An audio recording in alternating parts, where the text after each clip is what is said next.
Nogososro Sabu Inten halaman 86 sampai 95. Dengan biji bisa itu, Ki Ageng Warana telah membebaskan dirinya sendiri dari berbagai macam bisa. Juga Ki Ageng Sela dan bahkan Maeso Jenar sebagai seorang sahabat karib Nis dari Sela mendapat kesempatan untuk menikmati khasiatnya pula. Oleh Ki Ageng Warana, biji bisa ular itu direndamnya dalam air, yang kemudian dengan mempergunakan duri yang telah direndam di dalam air itu untuk menusuk simpul-simpul jalan darah. Dengan demikian, mereka tawar dari segala macam bisa.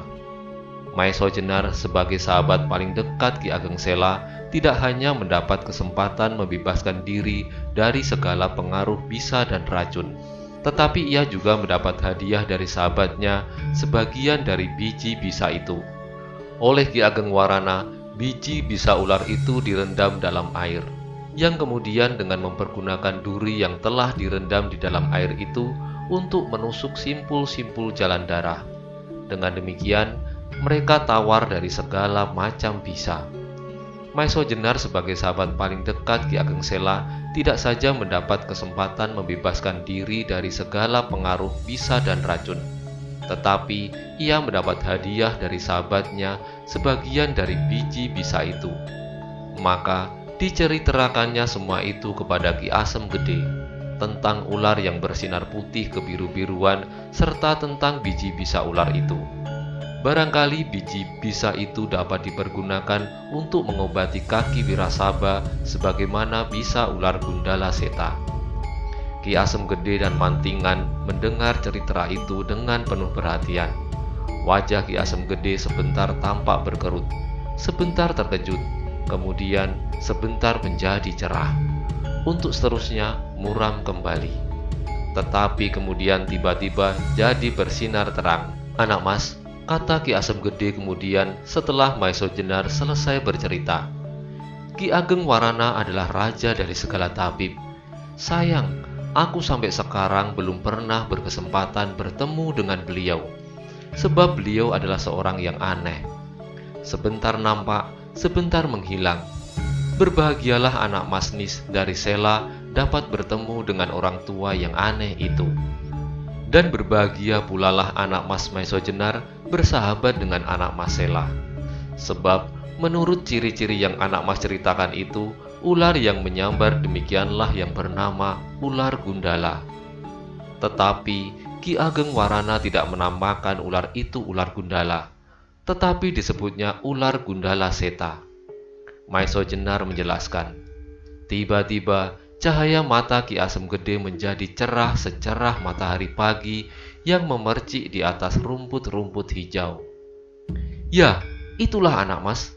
Memang terdapat beberapa dongeng mengenai ular ajaib itu. Sebagai senjata dewa-dewa, ia disebut ular Gundala. Tetapi sebagai penggembala air di langit, ia disebut ular Candrasaseta," katanya hampir berteriak. Kemudian Maeso Jenar mengambil sebuah tabung bambu kecil yang diikatkan di bagian dalam pakaiannya. Tetapi meskipun obat itu tak pernah terpisah dari tubuhnya, bahkan ia pernah mendapat tusukan di simpul jalan darahnya oleh Ki Ageng Warana, namun ia masih belum pernah melihat bukti khasiatnya. Ki Asem Gede menerima benda itu dengan dada berdebar. Diamat-amatinya benda itu dengan seksama. "Anak Mas Maeso Jenar, marilah kita lihat khasiat benda ini," katanya. Kemudian Ki Asem Gede pun segera mengambil sebuah cawan tembikar dan bumbung berisi bisa. Segera biji bisa ular itu direndamnya di dalam air, lalu diteteskannya bisa dari dalam bumbungnya ke dalam air rendaman itu. Setelah biji bisanya disisihkan ke dalam tempat yang lain, apa yang terjadi sangatlah mengejutkan. Air di dalam cawan itu menjadi seakan-akan menggelegak dan mendidih. Maka setelah timbul beberapa gumpal asap, air di dalam cawan itu menjadi surut. Akhirnya sesaat kemudian, air itu menjadi tenang kembali. Semuanya memandang peristiwa itu tanpa berkedip. Kemudian berkatalah Ki Asem Gede, "Ini adalah suatu benturan langsung antara dua jenis bisa tanpa perantara. Maksudnya adalah bahwa kedua jenis bisa itu tidak bekerja atas sesuatu zat. Misalnya yang satu membekukan, sedang yang lain mencairkan darah. Dan anak mas dapat menyaksikan sendiri betapa hebatnya bisa ular gundala atau candrasa itu. Maiso Jenar termenung sejenak, lalu katanya, "Kalau begitu, dapatkah Ki Asem Gede mengobati kaki Kakang Wirasaba?" "Akan aku coba, tetapi harus perlahan-lahan, sebab bisa di dalam tubuh Wirasaba telah bekerja terlalu lama. Kalau tubuhnya itu tidak mempunyai daya tahan yang luar biasa, ia telah lama binasa. Karena itu, aku tidak berani mengobatinya sekaligus. Benturan yang berlebihan di dalam tubuhnya antara dua jenis bisa itu akan dapat membunuhnya. Dan itu akan memerlukan waktu," jawab Ki Asem Gede. Akhirnya, Ki Asem Gede minta kepada Maiso Jenar untuk diizinkan meminjam biji bisa itu. Ia akan mencoba sedikit demi sedikit mengobati kaki Wirasaba yang bertahun-tahun tak dapat dipergunakan. Sementara itu, malam menjadi semakin dalam. Bunyi jangkrik terdengar saling bersahutan dengan kemersik daun yang digerakkan oleh angin malam sejuk. Sementara itu, Ki Asem Gede atas nama anak menantunya mempersilahkan kedua tamunya itu untuk beristirahat. Tetapi malam itu Maiso Jenar sama sekali tidak berhasrat untuk tidur. Ketika ia sudah membaringkan dirinya, teringatlah kembali semua peristiwa yang dialaminya pada hari-hari terakhir. Maka barulah terasa penat-penat di bagian-bagian anggota badannya. Selain itu, terngianglah kembali semua cerita samparan pada saat terakhir sebelum menghembuskan nafasnya yang penghabisan. Tentang Lowo Ijo, tentang pertemuan yang akan diadakan oleh golongan hitam, tentang pusaka-pusaka Kiai Naga Sasra dan Sabu Inten, dan tentang seorang yang disebut oleh samparan bernama Pasing Singan. Semuanya itu masing-masing bagi Maiso Jenar memerlukan perhatian-perhatian khusus. Sebenarnya kalau Lowo Ijo atas petunjuk Pasing Singan ingin mendapat pusaka Kiai Naga Sasra dan Sabu Inten dengan memasuki gedung perbendaharaan istana, ia pasti akan kecewa. Sebab kedua pusaka itu sedang jengkar meninggalkan tempat penyimpanannya. Tak seorang pun yang mengetahui kemana perginya dan siapa yang membawanya. Sedangkan kepada Pasing Singan sendiri, Maiso Jenar tak habis-habis heran. Bahkan hampir tak masuk akal kalau sampai Pasing Singan mempunyai seorang murid semacam Lowo Ijo. Mengenai pertemuan golongan hitam itu pun akan merupakan suatu peristiwa yang cukup menarik. Kecuali itu, bila Lowo Ijo telah menyatakan diri untuk mengambil bagian dalam pertemuan itu, pastilah bahwa pagi-pagi ia telah mempersiapkan diri. Ini berarti bahwa Lowo Ijo selalu berusaha untuk memperdalam segala ilmunya sampai sedalam-dalamnya. Apalagi di bawah asuhan seorang sakti yang bernama Pasing Singan. Lalu, bagaimanakah dengan dirinya? Dengan terbunuhnya salah satu anggota gerombolan Lowo Ijo, bahkan saudara muda seperguruannya, berarti Maiso Jenar sudah berhadapan langsung dengan golongan itu. Golongan Lowo Ijo yang bersarang di hutan Mentao. Karena itulah maka Maiso Jenar mulai menilai dirinya sendiri. Sebenarnya ia tidak ingin lagi mempergunakan tenaganya dan ilmu tata berkelahi yang pernah dipelajarinya untuk memecahkan soal. Tetapi berhadapan dengan gerombolan Lowo Ijo, soalnya menjadi lain. Terhadap gerombolan itu dan gerombolan hitam umumnya, ia tak dapat berbuat lain kecuali harus mempersiapkan diri dalam keadaan siaga tempur. Maka, dengan tak sesadarnya, Maiso Jenar mengamat-amati tangannya dengan jari-jarinya yang kokoh kuat. Telah berapa jiwa melayang karenanya, selama ia berusaha menegakkan keadilan dan kemanusiaan. Dan sekarang, tangan ini harus siap membunuh pula, juga untuk menegakkan keadilan dan kemanusiaan. Bahkan alangkah menariknya untuk mengetahui pula kejadian-kejadian dalam pertempuran yang akan diselenggarakan oleh golongan hitam itu pada saat purnama naik bulan terakhir tahun ini. Maka dengan tidak sengaja pula Maiso Jenar bangkit dan berjalan mondar-mandir di dalam ruangan itu. Malam sudah begitu dalam dan sepi. kecuali suara-suara binatang malam yang sekali-sekali memecah sunyi. Pada saat yang demikian, tiba-tiba saja timbullah keinginan Maisojenar untuk mencoba kembali kekuatan tenaganya. Mungkin akan berguna nanti, kalau ada kesempatan. Bukankah suatu hal yang baik sekali untuk membinasakan segala tokoh-tokoh hitam pada saat mereka berkumpul? Tetapi mereka pun bukanlah kumpulan anak-anak kecil yang dapat ditakut-takuti oleh seekor anjing yang sedang menggonggong. Belum lagi Maisojenar mendapat sasaran untuk memulai, tiba-tiba didengarnya sayup-sayup suara bergetar panjang, mendirikan bulu roma. Suara itu menggetarkan udara seperti getaran gelombang pantai. Bagi penduduk Pujangan, suara itu memang sering terdengar, bahkan hampir setiap malam. Apalagi kademangan itu telah terbenam dalam sunyi malam. Setiap penduduk Kademangan yang mendengar suara mengerikan itu, tubuhnya tentu akan menggigil karenanya. Tetapi sebaliknya adalah Maisojenar. Mendengar suara itu, tiba-tiba timbullah kegembiraannya. Dengan lincah ia segera meloncat turun ke halaman. Untuk beberapa saat, ia berdiri mendengarkan dari mana arah suara yang menggeletar itu. Maisojenar merasa bahwa ia akan mendapat kawan berlatih yang baik. Maka kemudian, dengan tidak berpikir panjang lagi, segera ia meloncat dan seperti kilat berlari ke arah suara yang menarik hati itu, agak jauh di luar pedesaan. Ketika sekali lagi suara itu terdengar semakin panjang, Maisojenar menjadi bertambah gembira, sehingga ia semakin mempercepat langkahnya. Tampaklah ia kemudian seperti bayangan yang terbang dalam kegelapan. Setelah beberapa lama berlari, Maisojenar menghentikan langkahnya. Dari sinilah arah suara tadi terdengar. Dengan hati-hati dan penuh kewaspadaan, ia mengamat-amati keadaan di sekitarnya yang penuh semak-semak dan rumput-rumput ilalang yang tumbuh liar. Tiba-tiba, telinga Maisojenar yang tajam menangkap suara berdesir dari dalam semak-semak itu. Cepat ia membalikkan diri ke arah suara itu dan bersiaga. Apa yang dicari kini telah muncul dari balik batang-batang ilalang. Maisojenar tersenyum ketika dilihatnya seekor harimau loreng sangat besar, hampir sebesar kerbau, memandangnya dengan keheran-heranan. Matanya yang kehijau-hijauan memancar seperti lentera yang menyorot kepadanya. Untuk beberapa saat, harimau itu berdiri mematung. Agaknya harimau itu heran. Manusia manakah yang telah mengantarkan dirinya sendiri untuk menjadi santapan malamnya?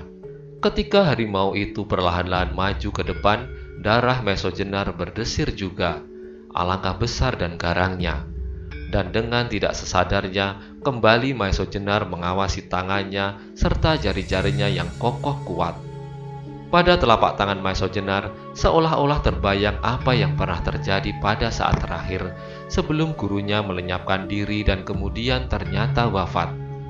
Pada saat ia mendapat warisan ilmu yang sebenarnya sangat hebat, suatu ilmu yang dapat dikatakan tersimpan di tangan Maisojenar.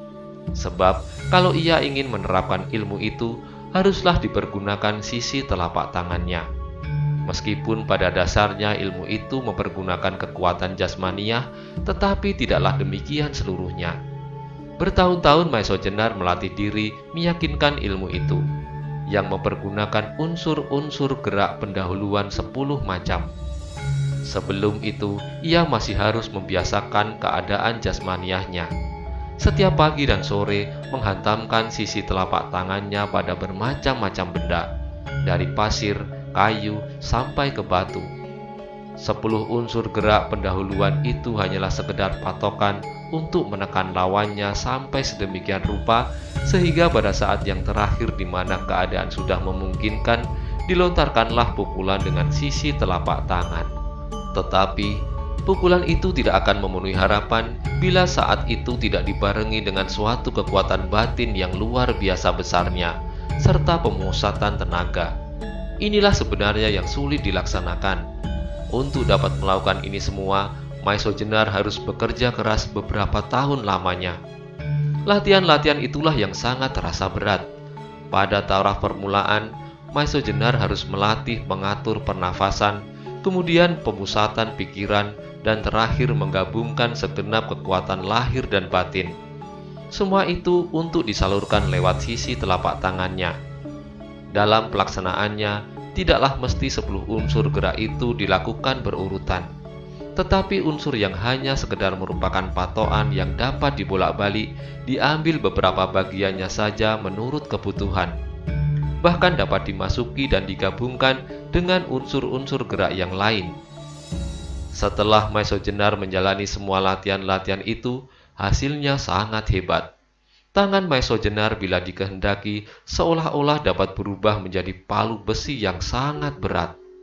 Tetapi meskipun demikian, sampai saat itu Maestro Jenar belum pernah mempergunakan ilmunya itu untuk melawan sesama manusia. Ia baru mencoba menghantam hancurkan kayu dan bahkan batu.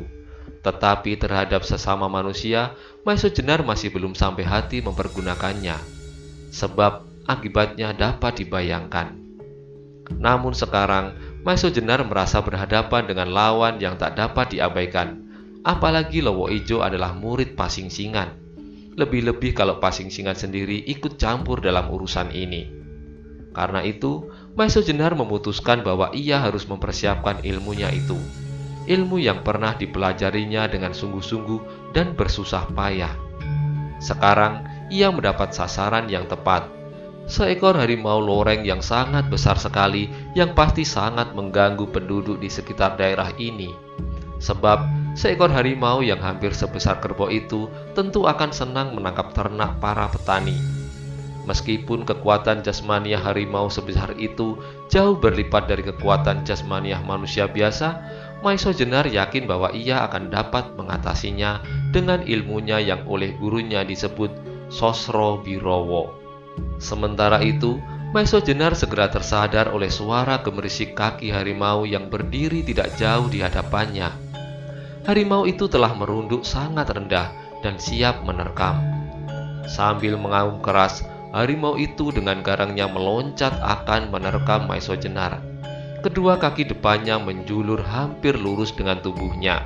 Kuku-kukunya yang tajam siap merobek-robek mangsanya. Sedang taring-taringnya yang tajam runcing menyeringai. Mengerikan sekali. Tetapi Maestro Jenar adalah seorang yang telah terlatih baik untuk menghadapi setiap kemungkinan dan segala macam bahaya. Maka ketika dilihatnya harimau itu meluncur menerkamnya, dengan cekatan Maestro Jenar merendahkan diri dan meloncat ke samping. Harimau itu kembali mengaum dengan hebatnya. Rupanya ia sangat marah ketika mangsanya terlepas dari terkamannya. Tetapi selama harimau itu masih mengapung di udara, ia sama sekali tak dapat mengubah geraknya. Ketika harimau itu mendarat di tanah, ia menjadi terkejut sekali. Tidak saja karena sasarannya telah menghindarkan diri, tetapi juga karena tiba-tiba saja terasakan sesuatu yang menghantam punggungnya, dan bahkan seperti melekat dengan erat. Setelah Maestro Jenar berhasil menghindarkan diri, maka tepat pada saat harimau itu menjejakkan kakinya di atas tanah dengan kecepatan luar biasa, Maestro Jenar meloncat ke atas punggung harimau itu dan menghantamnya sekali. Seterusnya, kedua tangannya dengan eratnya berpegangan pada leher harimau itu. Tetapi, harimau adalah binatang yang mempunyai kekuatan yang luar biasa. Pantaslah kalau disebut raja hutan. Apalagi seekor harimau yang sedang marah, seperti yang sedang dihadapi oleh Maestro Jenar. Harimau itu menggeliat dengan sepenuh tenaga untuk melepaskan pegangan Maestro Jenar. Tetapi Maestro Jenar dengan eratnya menyengkeram leher harimau itu sehingga tangan itu tidak terlepas. Akhirnya harimau yang sudah mencapai puncak kemarahannya itu meloncat tinggi. Setelah terjun kembali, segera menjatuhkan diri dan bergulingan di tanah. Bagaimanapun erat pegangan Maestro Jenar, tetapi mengalami hal yang demikian, tak urung tangannya terlepas juga. Bahkan ia terlempar ke samping sampai beberapa langkah dan jatuh berguling-guling. Untunglah bahwa Maestro Jenar memiliki keuletan yang luar biasa. Demikian Maestro Jenar jatuh terguling beberapa kali, segera ia meloncat dan tegak kembali tepat pada saatnya. Sebab pada saat itu, harimau yang marah itu telah siap kembali menerkamnya. Tetapi setelah mengalami kegagalan, rupanya harimau itu mendapat suatu pengalaman bahwa dengan suatu terkaman dari jarak yang jauh, ia tidak berhasil menguasai mangsanya. Maka kali ini harimau itu tidak lagi merunduk lalu meloncat. Perlahan-lahan tetapi pasti, harimau itu mendekati lawannya. Maeso Jenar bertambah berhati-hati melihat perubahan sikap harimau itu. Untuk melawan langsung seekor harimau sangatlah berbahaya. Kuku-kukunya serta gigi-gigi yang tajam itu dapat merobek kulitnya. Maka diputuskannya untuk segera mengakhiri perkelahian. Maeso Jenar segera bersikap. Tanpa mempergunakan unsur-unsur pendahuluan untuk menekan lawannya, ia berdiri di atas satu kakinya, menghadap langsung pada harimau itu. Satu kaki lainnya diangkat dan ditekuk ke depan. Sebelah tangannya menyilang dada, sedangkan tangan kanannya diangkat tinggi-tinggi. Maeso Jenar secepatnya mengatur peredaran nafasnya, memusatkan pikiran dan menyalurkan segala kekuatan lahir dan batin ke sisi telapak tangannya. Maka ketika harimau itu mengaum dahsyat, serta dengan garangnya menerkamnya, Maeso Jenar pun telah siap dan terdengar ia berteriak nyaring. Ia memutar kaki yang diangkatnya itu setengah lingkaran dan membuat satu loncatan kecil ke samping. Berbaring dengan itu, tangan kanannya terayun deras sekali menghantam tengkuk harimau itu. Akibatnya adalah dahsyat sekali. Harimau itu mengaum lebih keras lagi, dibarengi dengan gemeretak tulang patah. Sekejap kemudian, harimau itu melenting tinggi dan sesaat lagi terdengarlah gemuruh tubuhnya jatuh ke tanah, tidak bergerak lagi selama-lamanya. Harimau itu mati karena patah tulang lehernya oleh kekuatan tangan Maeso Jenar yang telah mempergunakan ilmu Sosro Birowo. Sesaat kemudian, malam menjadi sunyi sekali. Yang terdengar kecuali tarikan nafas Maeso Jenar adalah suara-suara binatang malam dan belalang bersahutan. Di langit, bintang-bintang gemerlapan seperti permata yang ditaburkan di atas selembar permadani biru kelam. Dengan tajamnya, Maeso Jenar mengawasi lawannya yang sudah tidak bernyawa lagi itu. Ia dapat sedikit berbangga hati bahwa sampai sekarang ia mendapat kebahagiaan untuk memiliki ilmu gurunya yang dahsyat itu. Seandainya yang dikenai itu manusia biasa, maka dapatlah dibayangkan bahwa manusia itu akan hancur lebur tanpa sisa. Belum lagi Maeso Jenar puas menikmati kemenangannya, tiba-tiba terdengarlah suara gemerisik ilalang di belakangnya. Cepat-cepat ia memutar tubuhnya dan segera bersiaga. Tetapi ketika ia melihat siapakah yang berdiri di belakangnya, ia menjadi terkejut bukan kepalang. Kalau misalnya Lowo Ijo yang berada di situ, ia tidak akan seterkejut pada saat itu. Ternyata yang berdiri di belakangnya dengan wajah cerah, secerah bintang yang gemerlap di langit adalah Nyai Wirasaba. Dalam beberapa saat, Maeso Jenar tidak dapat mengucapkan sepatah kata pun. Sedang Nyai Wirasaba tertunduk malu. Tetapi kemudian, Maeso Jenar berhasil menguasai perasaannya, dan dengan sedikit tergagap ia berkata, "Nyai Wirasaba, kedatangan Nyai sangat mengejutkan aku." Nyai Wirasaba masih diam tertunduk sampai Maeso Jenar meneruskan, "Apakah yang Nyai maksudkan sehingga Nyai memerlukan datang kemari?" Akhirnya Nyai Wirasaba menjadi seperti tersadar dari sebuah mimpi. Memang kedatangannya pun adalah seperti peristiwa dalam mimpi. Nyai Wirasaba pada saat sebelum perkawinannya sangat mengagumi suaminya karena ketangguhan, kejantanan, serta keberaniannya. Tetapi kemudian suaminya menjadi lumpuh sehingga tak ada lagi yang dapat dikaguminya. Meskipun demikian, ia tetap mencintainya. Tiba-tiba muncullah seorang yang menurut anggapannya sangat mengagumkan pula, berani dan bersifat jantan. Ketika Maeso Jenar keluar dari ruang tidurnya dan berdiri di halaman, sebenarnya Nyai Wirasaba sudah berada di halaman pula untuk membeningkan pikirannya yang kusut. Mendadak pada saat itu terdengarlah aum harimau di kejauhan.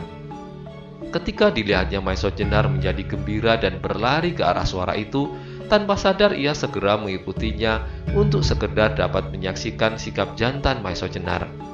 Meskipun ia tidak berlari secepat Maison Jenar, arah suara harimau yang mengaum berkali-kali itu telah menuntunnya sampai ke tempat pertarungan itu.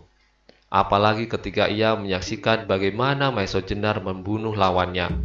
Hatinya menjadi melonjak dan tak dapat dikuasainya lagi. Karena itulah, ketika ia mendengar pertanyaan Maison Jenar, ia menjadi agak bingung. Tetapi kemudian dijawabnya dengan penuh kejujuran. "Aku tidak tahu kenapa aku kemari." "Tidak tahu?" sahut Maison Jenar heran. "Ya, aku tidak tahu. Mungkin hanyalah terdorong oleh keinginanku menyaksikan suatu peristiwa yang dapat mengungkap kembali suatu kenang-kenangan yang indah pada masa muda. Apa yang Nyai Wirasaba lakukan adalah sangat berbahaya. Bagaimana kalau aku tidak dapat memenangkan pertandingan ini? Barangkali Nyai Wirasaba pun akan menjadi santapan macan loreng itu," kata Maison Jenar kemudian. "Tidak mungkin. Aku yakin kalau harimau itu akan terbunuh," jawab Nyai Wirasaba. "Nyai Wirasaba yakin?" tanya Maison Jenar. Matanya memancarkan berbagai pertanyaan. Kembali Nyai Wirasaba tertunduk diam. Dia sendiri tidak tahu kenapa ia mempunyai perasaan demikian. Nah, sebaiknya Nyai Wirasaba sekarang pulang. Adalah berbahaya sekali bagi Nyai untuk tetap berada di sini. Maison Jenar menasihati seperti anak kecil yang kemalaman bermain. Tetapi Nyai Wirasaba tetap tak bergerak. Bahkan tiba-tiba saja perasaannya terbang ke alam angan-angan yang pahit. Tiba-tiba saja ia rindukan kembali masa gadisnya beberapa tahun lampau. Saat-saat pertemuan dan perkenalannya dengan Ki Wirasaba, serta cita-citanya untuk dapat menimang seorang anak laki-laki yang segagah, seberani dan sejantan ayahnya. Tetapi sekarang, selama Wirasaba lumpuh hampir seluruh bagian bawah tubuhnya, selama itu pula ia tak dapat mengharap menimang seorang anak laki-laki seperti yang dirindukannya. Kembali perasaan Nyai Wirasaba melonjak dan tak dapat dikendalikan, sehingga tiba-tiba ia tersedan. Maison Jenar adalah seorang laki-laki yang mempunyai perbendaharaan pengalaman yang luas sekali. Tetapi meskipun ia pernah berkenalan dengan banyak sekali wanita, ia sendiri belum pernah bergaul terlalu rapat. Sehingga wanita baginya adalah makhluk yang asing, yang mempunyai perasaan di luar kemampuannya untuk menjajakinya. Apalagi ia sendiri belum beristri. Maka ketika dilihatnya Nyai Wirasaba menangis, hatinya menjadi bingung kalang kabut. Maison Jenar menjadi semakin tidak mengerti apa yang harus dilakukannya. Ia sendiri tidak merasakan adanya suatu kesalahan yang dapat menusuk perasaan.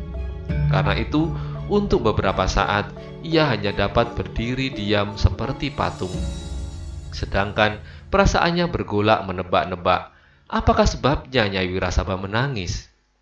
Akhirnya, ia sampai pada suatu kesimpulan yang sangat ditakutinya.